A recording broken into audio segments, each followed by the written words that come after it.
What's going on, Navy Vet 88? This video is in reference to a video that I did almost a month ago.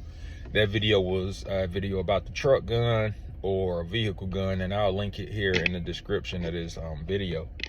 I think it was some misconceptions about what I was speaking about when I spoke about a truck gun or a vehicle gun outside of just your everyday carry firearm.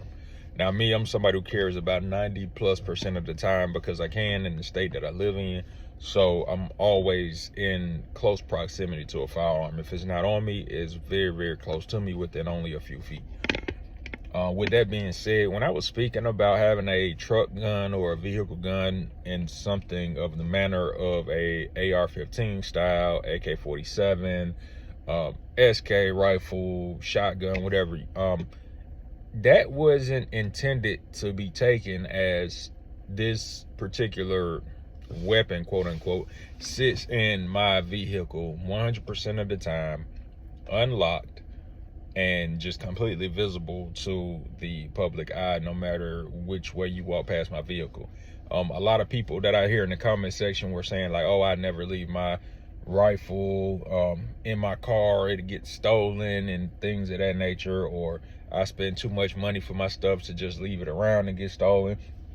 First off, anybody who has any type of idea about operational security or threat con levels or things of that nature, then you understand like it's a time and a place for everything. So therefore, I wouldn't have to carry something of that nature every single day.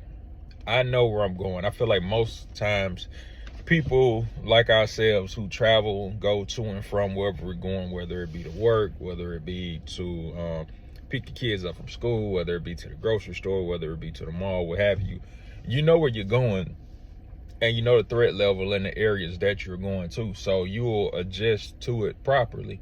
I see it no different as in going to, say, a nice dinner and go to a nice restaurant. You know that it's a dress code, so you're going to dress appropriately, but you know that ahead of time before you even go, so you know how to plan and you know how to adjust and coordinate your outfit.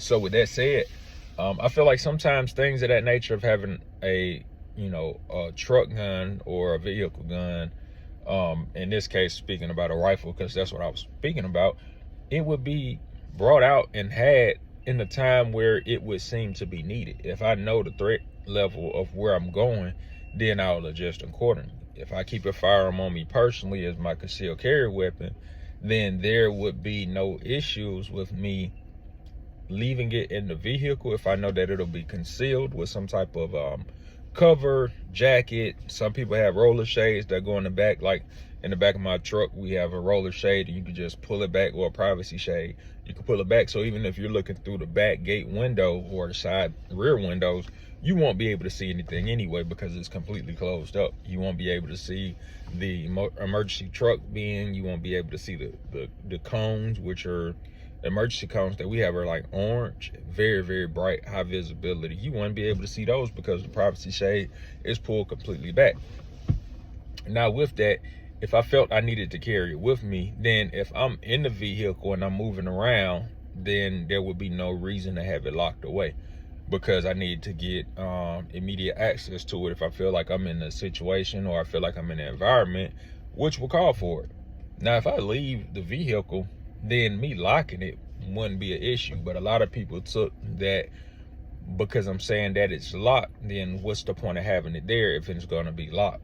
That's the one issue that people had.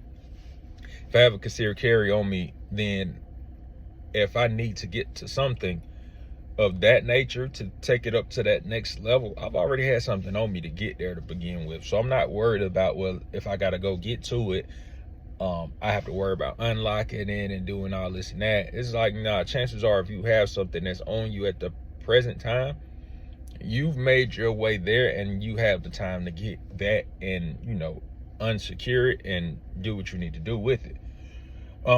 But you don't need to, in my opinion, have it on you every single day. Now, some people do live in those type of environments where they can. Some people don't care about the loss when it comes to the financial loss. Some people say, hey, I'll only spend a certain amount of dollars and this is just like regular car insurance.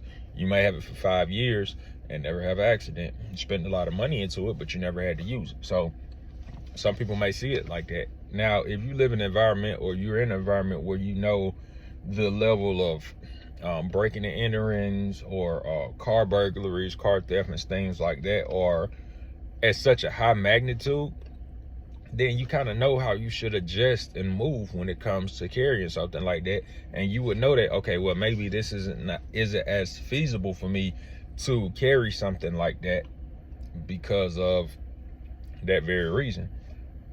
It might get broken into, might get stolen. Now, if you're somebody who could probably say you've gone 5 years and you've had things that are 10, 5, 10, 15 times more expensive than something like a firearm, in your vehicle at times, days on end, or multiple times, and your car haven't gotten broken into once, then I think at that point you should just use statistics, and that would be able to let you know, like, hey, what are the chances of my car getting broken into now?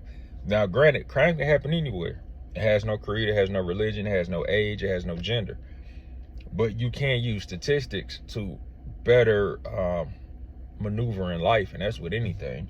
Anybody who plays sports, anything, who understands about, box scores and stuff like that, you understand the statistics when you're reading them. How many times a person took a shot, how many shots they made, how many shots they missed, percentage of field goal percentage from inside the arc, outside the arc, shots on the goal, how many times they hit, how many times they missed, how many assists they got off of how many, all that.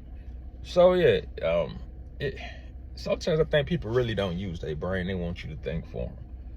But that was just me responding to that video. And maybe I didn't even clarify good enough, but I just really felt like I needed to let that be known.